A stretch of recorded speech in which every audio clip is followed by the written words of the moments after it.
ñu ngi leen di nuyu li tax ma génn wax ak yéen dafa am lu ñu bëggoon wax ak yéen lu gàtt rek lu ñu leen di ñaan bu ñu sañoon dañuy toog Fouta def fi une semaine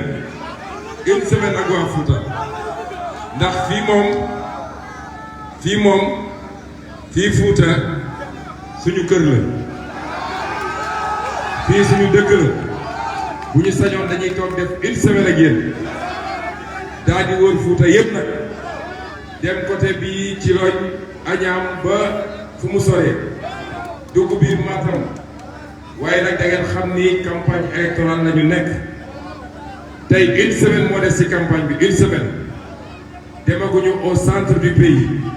demaguñu côté Saint-Louis demaguñu Casamance defaguñu Dakar kon suñu ñaanee waa Fouta ne leen waxu Fouta féete la boor ndax ñun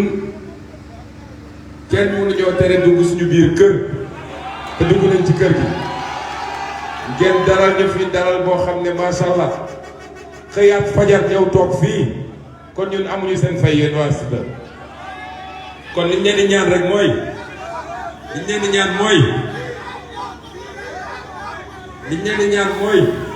comme caravane bi li ci des bëri na war nañu def des milliers de kilomètres ñu ñaanalante ngeen ñaanal ñu bu ko defee ñu dem Ranérou bu ñu jugee Ranérou dem Linguère continuer caravane bi may ngeen ñu loolu may ngeen ñu ko kon ñu ngi leen di gërëm di leen sant di leen jox rendez-vous bientôt ci cadre tournée nationale bi merci.